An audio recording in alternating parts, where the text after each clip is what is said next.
me llama mucho la atención la facilidad con la que los cristianos le dicen al Señor que lo aman. Se ha cantado varias canciones en esta mañana y se ha dicho, por ejemplo, Cristo, yo te amo.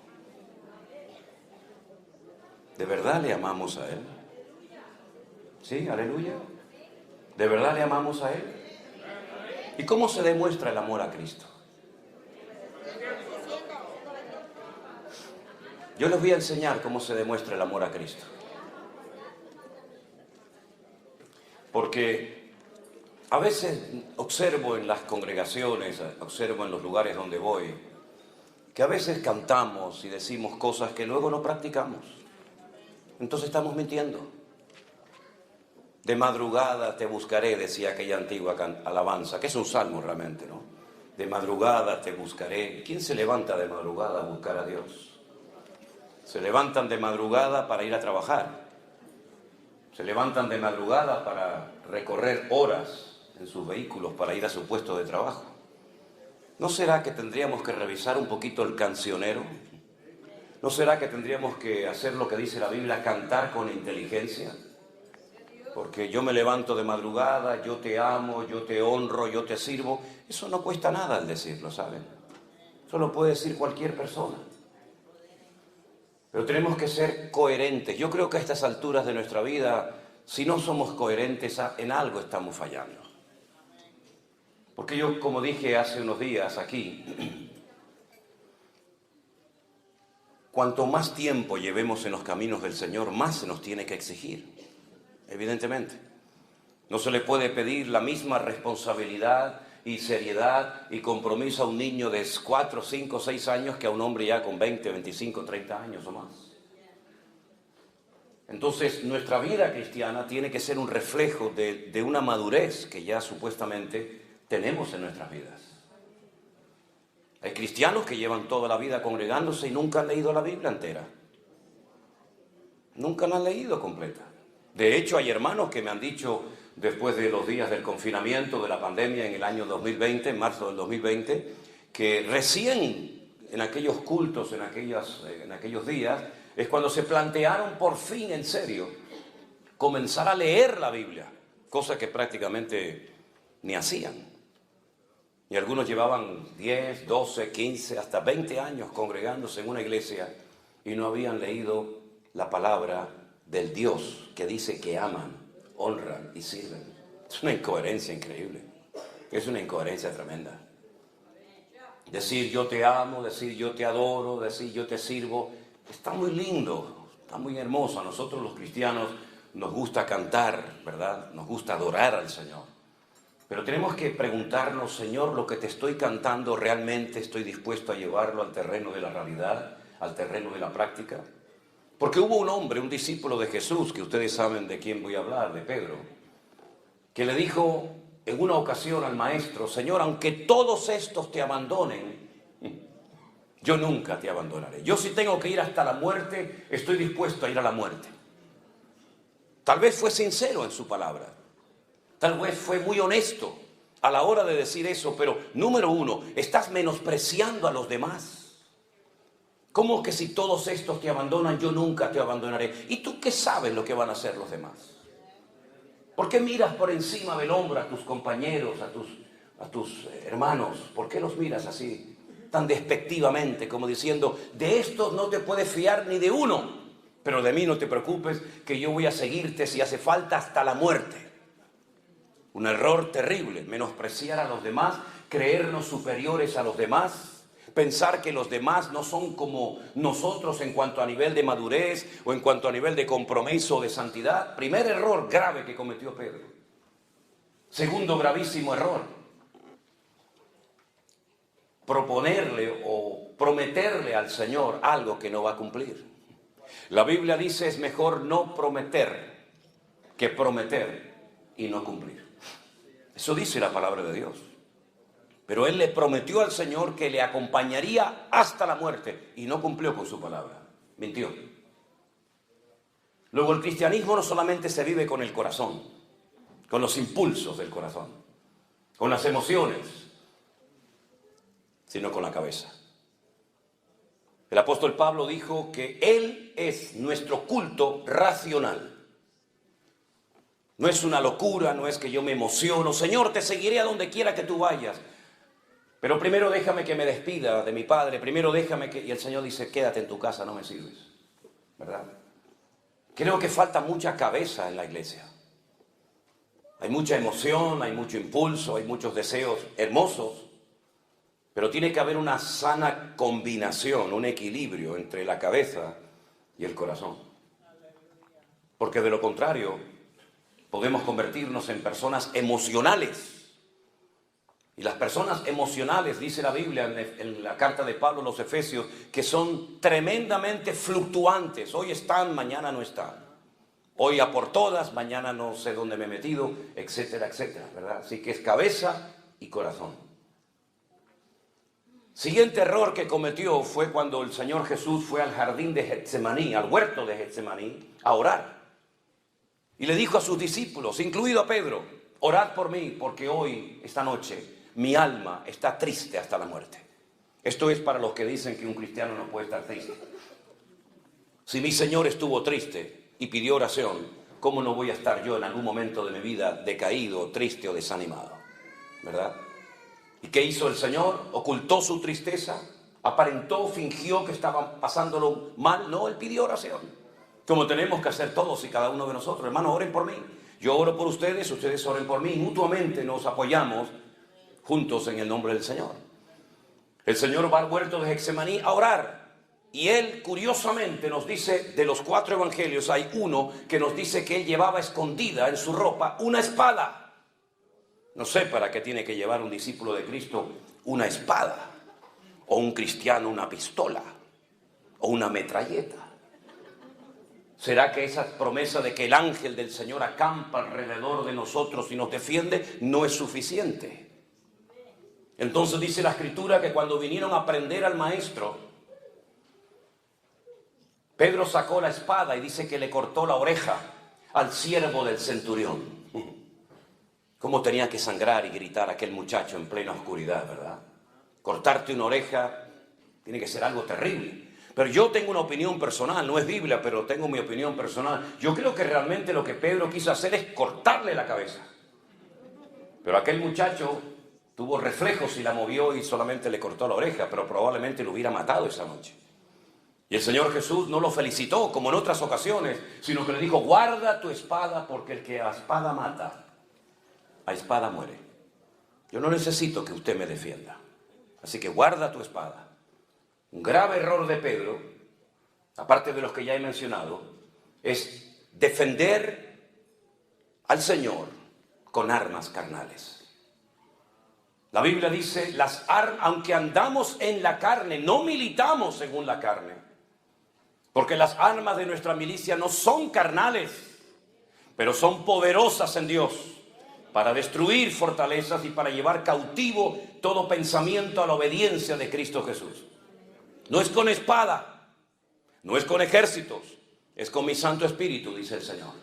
Y la Biblia habla de una espada, pero la espada del Espíritu, que es la palabra de Dios. Y no mis armas carnales, como puede ser el carisma, la elocuencia, la experiencia, etcétera, etcétera. Otro error terrible que cometió Pedro.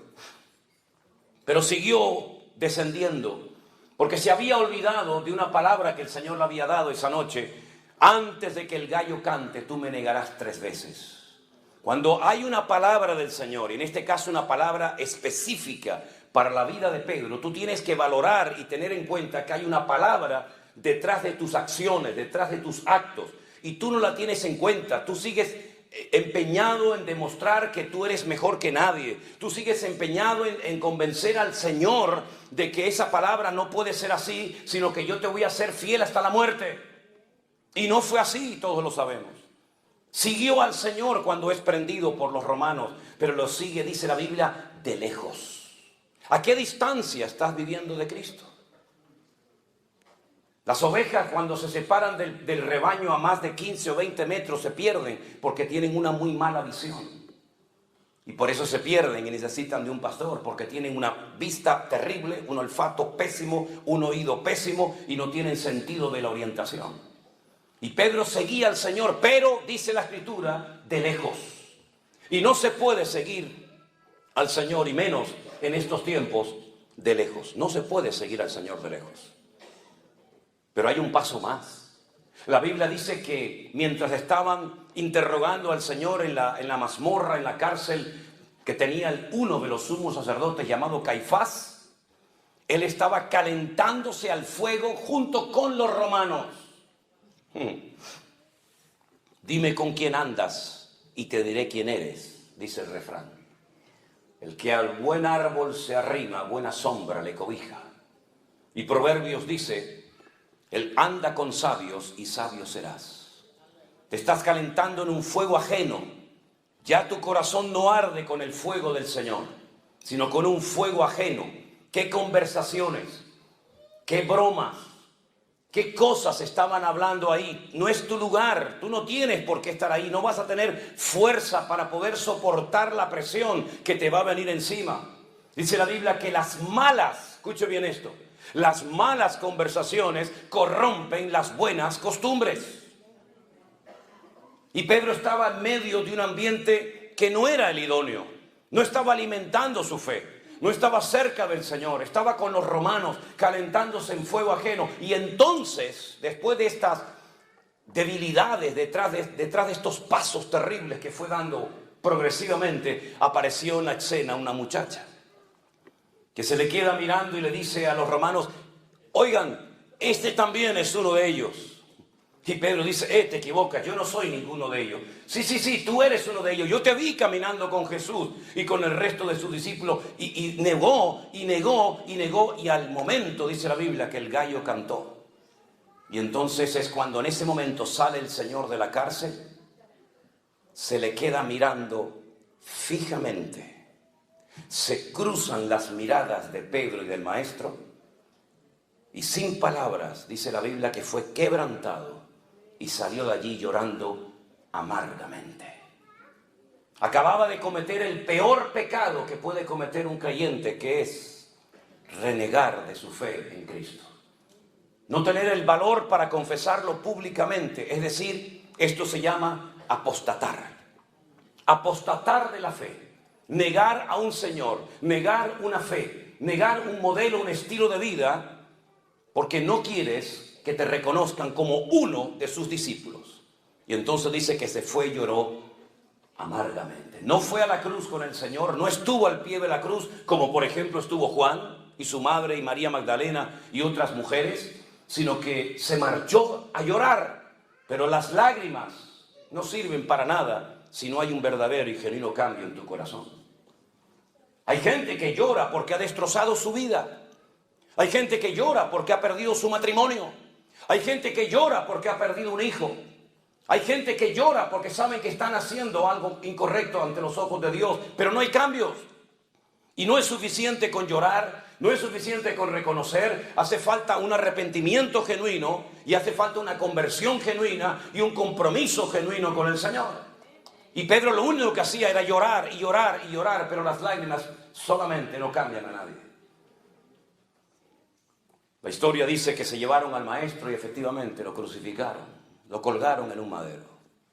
Y allí estuvo desde las 7 de la mañana, cuando se hacía el primer sacrificio de la mañana en el templo de Jerusalén, que se llamaba Shacharit, y estuvo hasta las 3 de la tarde, colgado en aquel madero, hasta la hora del sacrificio de la tarde, que se llamaba Minjá. Y a las 3 de la tarde el Señor Jesús encomienda su espíritu al Padre y termina muriendo en aquella cruz. ¿Apareció Pedro por allí? ¿Fue por la cruz a pedir perdón al Señor, al Maestro? No apareció. ¿Dónde estaba? Ni tú ni yo lo sabemos. Ni nadie te lo puede decir. Pasaron 72 horas y los discípulos pensaron que ya se les había venido el mundo encima. Ya el Maestro está muerto. Ahora volver atrás, volver a nuestras casas, a nuestros trabajos, a nuestras amistades y familiares, y reconocer públicamente que nos equivocamos de Mesías, que seguimos al hombre equivocado, que lo dejamos todo por él, pero resulta que ahora lo han matado y no se ha restaurado el reino, la monarquía, como ellos creían que se iba a hacer. Para ellos era muy duro. No se atrevieron a ir ese primer día allí a Capernaum o a Tiberias o a Galilea, sino que se encerraron en una casa y dice que estaban muertos de miedo, porque en cualquier momento los romanos podían venir a prenderlos a ellos también y crucificarlos como a su maestro. A las 72 horas una mujer muy conocida por ellos, una mujer que había sido liberada de 7 demonios, una mujer que la conocemos como María Magdalena, porque era de una localidad muy conocida en aquella época llamada Magdala, que era el puerto al que se llevaba el pescado para echarle sal, y de ahí salían rumbo al Mediterráneo para llevar ese pescado a Roma. Esa mujer resulta de que fue la primera en ir al sepulcro, porque ella era tal vez una de las pocas personas que se acordaba de que el maestro había dicho antes de ser crucificado: yo resucitaré al tercer día. Destruid este templo y lo reedificaré en 3 días. Y se reían de él y le decían: 40 años tardó Herodes en reedificar este templo, y tú dices que lo vas a destruir y en 3 días lo reedifica. Pero dice la escritura, pero él hablaba del templo de su cuerpo. Juan no fue al sepulcro a los 3 días, no fue tampoco Pedro, no fue Santiago, no fue Bartolomé, no fue Felipe, no fue Tomás. Fue una mujer acompañada seguramente de otras, y cuando llega al sepulcro se da cuenta de que la tumba está abierta y vacía, y comienza a llorar, y comienza a llorar. Probablemente le pasó por la mente: han profanado la tumba, se han llevado el cuerpo de mi Señor. Y entonces encuentra a alguien que le dice: dime dónde lo han llevado, que yo me lo llevo. Es increíble, ¿verdad? Y en ese momento oye una voz que le dice: María.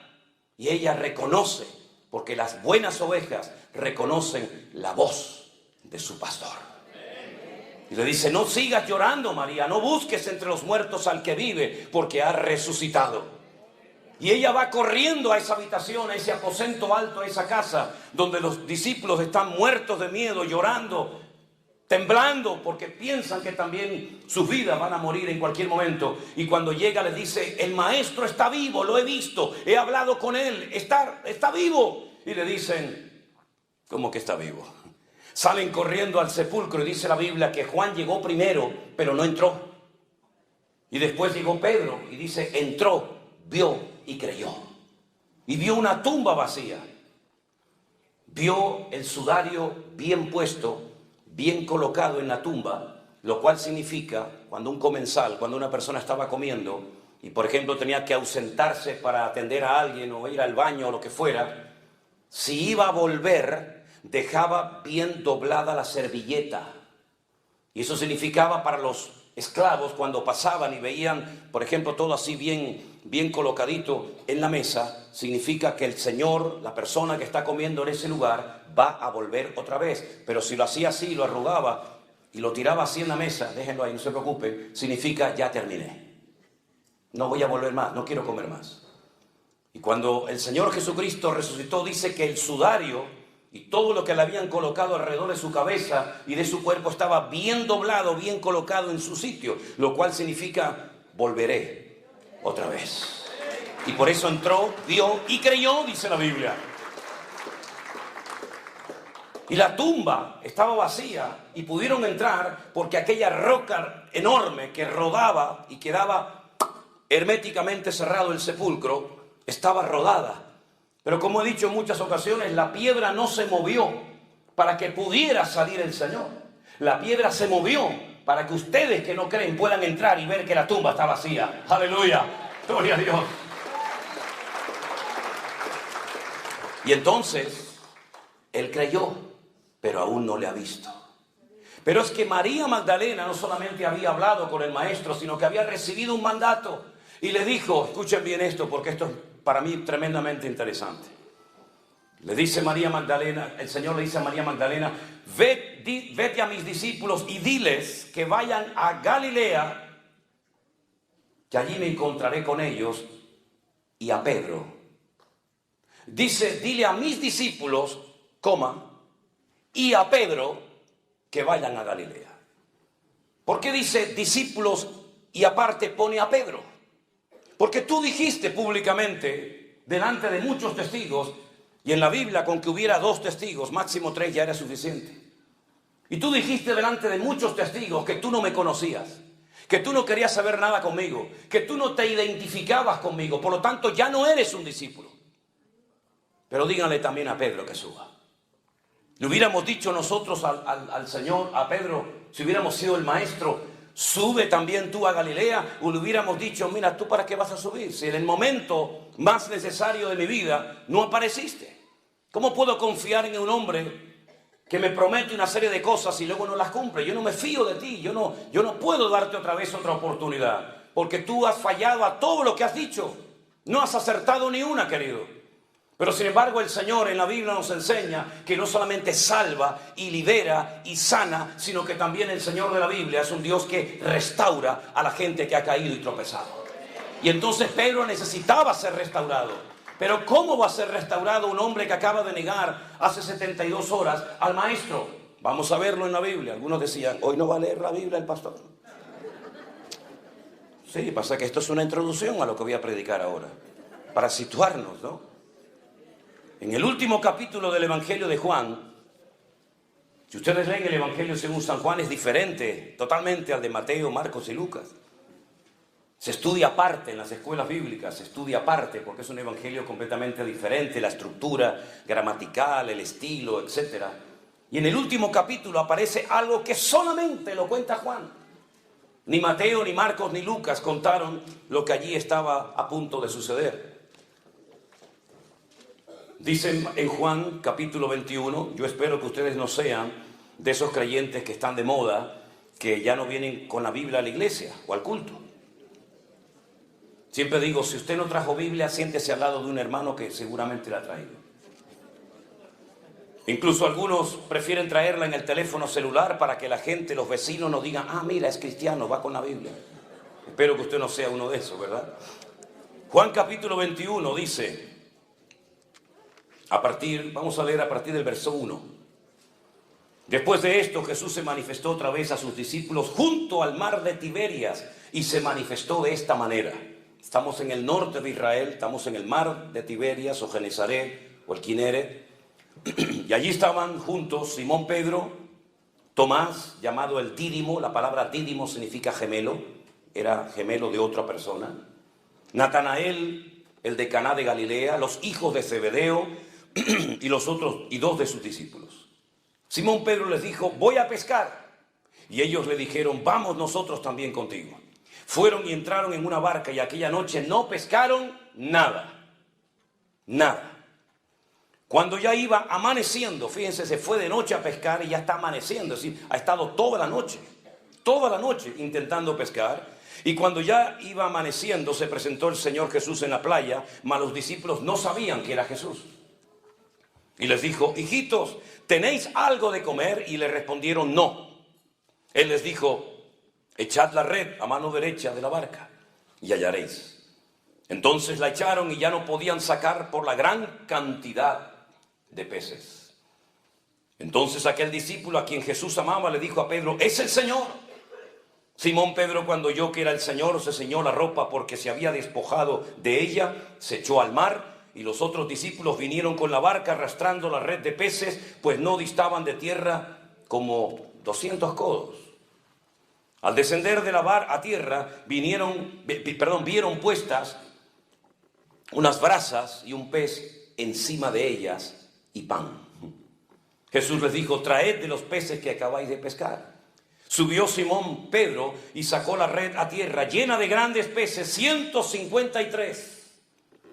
Y aún siendo tantos, la red no se rompió. Jesús le dijo, venid y comed. Y ninguno de los discípulos se atrevía a preguntarle, ¿tú quién eres? Sabiendo que era el Señor. Vino pues Jesús y tomó el pan y les dio y asimismo del pescado. Esta era la tercera vez que Jesús se manifestaba a sus discípulos después de haber resucitado de los muertos. Podríamos hablar mucho acerca de esto, pero quiero destacar lo siguiente.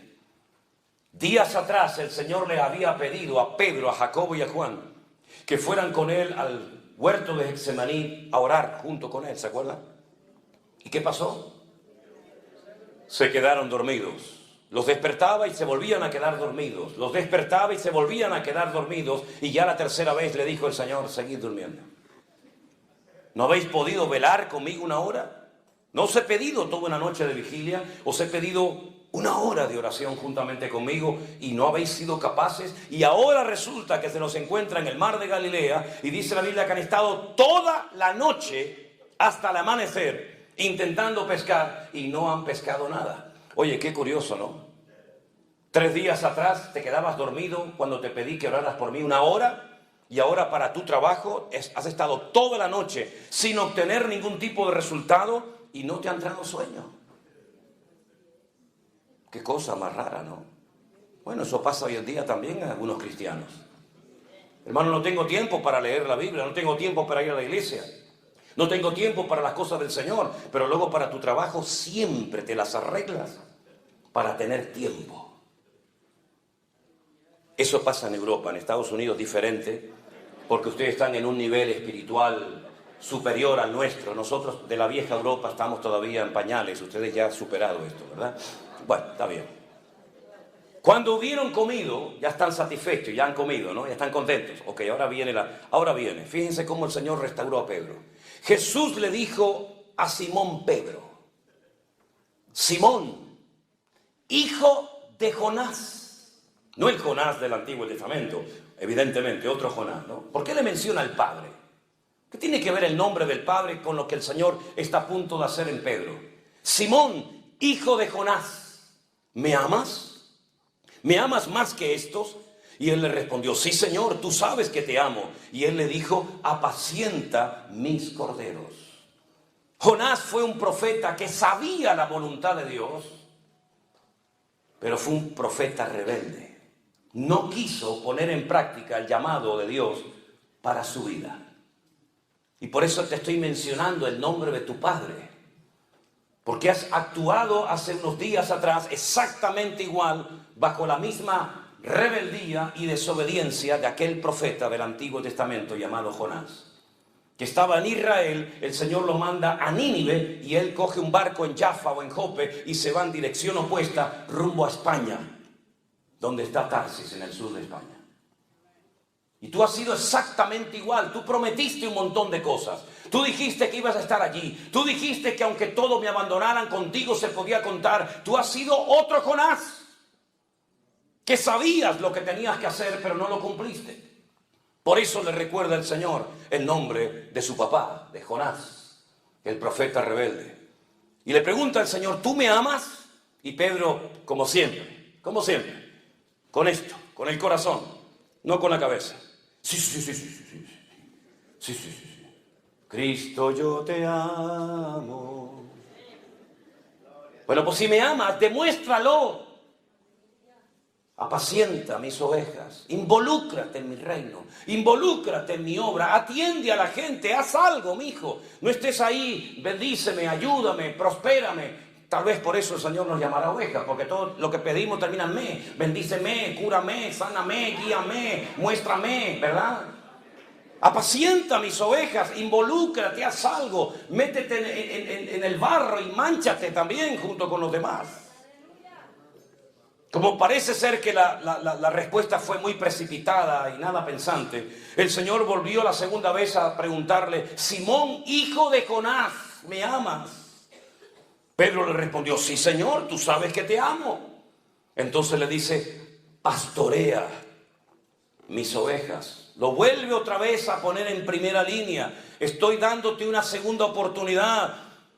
Estoy volviendo a confiar en ti. Tú me has negado, pero yo te vuelvo a restaurar. Yo te vuelvo a poner en primera línea, apacentando las ovejas, apacentando mis corderos, atendiendo a la gente. Te estoy restaurando, te estoy dando otro voto de confianza. Aprovechalo.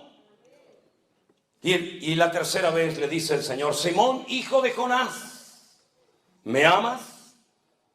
Parece que ahora entendió. A la tercera va la vencida, dicen por ahí, ¿no? Pedro se entristeció de que le dijese la tercera vez: 3 veces me negaste, 3 veces tendrás que confesar públicamente delante de estos testigos que tú me amas. Señor, tú lo sabes todo. Tú sabes que yo te amo. Jesús le dijo, pues, apacienta mis ovejas. El Nuevo Testamento se escribió en griego. Y en el griego, como bien saben ustedes, hay varias palabras para hacer referencia al amor. No es como en nuestros idiomas que hay una y ya está. Y por el contexto tienes que interpretar a qué tipo de amor estamos haciendo referencia. En el griego no. En el griego, igual que en el hebreo, hay palabras concretas y específicas para que la gente no malinterprete el mensaje. Está la palabra eros, está la palabra fileo y está la palabra ágape. Las tres hablan de amor, pero de distintos amores. El amor ágape, para más información, lo pueden encontrar descrito perfectamente por la pluma de Pablo en 1 Corintios capítulo 13. El amor nunca deja de ser, todo lo cree, todo lo soporta, todo lo espera, ¿verdad? No se irrita, no guarda rencor, no busca lo suyo. Ese es el amor ágape. Y el Señor le está diciendo en el texto griego, le dice: Pedro, ¿tú me agapeas? Y Pedro le responde: Señor, yo te fileo. Eso no se puede ver en ningún otro idioma más que en el texto original. Si yo te estoy pidiendo este nivel de amor y tú me estás bajando el listón y me dices te amo, pero no como yo te amé a ti, sino como tú crees que me puede llegar a mí, y a mí no me sirve con ese amor tan bajo que tú me estás diciendo tener por mí. El amor, si es verdaderamente auténtico y un amor ágape como el de Dios, es un amor que está dispuesto a sufrir, está dispuesto a pasar desapercibido por amor a la otra persona. Está dispuesto a darle una oportunidad a la persona que te ha ofendido. Por eso yo creo que el gran pecado de la iglesia no es que ha caído en falsas doctrinas, que también, por cierto. El gran pecado de la iglesia no son las divisiones internas que nos han caracterizado durante años, que las hay también. El gran pecado de la iglesia y de todos nosotros es que no amamos a Dios como lo deberíamos de amar. Somos capaces de estar una hora cantando y repitiendo lo mismo, pero en el fondo realmente amamos a Dios por encima de padre, de madre, de dinero, de trabajo, de nuestra propia vida. Amamos realmente a Dios. Cuando le preguntaron al Señor cuál es el mayor y principal mandamiento, podía haber citado cualquiera. Hay 613 mandamientos en la ley de Moisés. Y él dijo: el principal mandamiento de todos es este: escucha, Israel, el Señor nuestro Dios uno es. Y amarás al Señor tu Dios con toda tu alma, con todas tus fuerzas y con todo tu corazón. Y estas son las primeras palabras que aprende un niño de labios de su propio padre. Y las repiten por la mañana, y las repiten por la tarde, y las repiten por la noche, todos los días de su vida. Shema Israel, Adonai Eloheinu, Adonai Echad.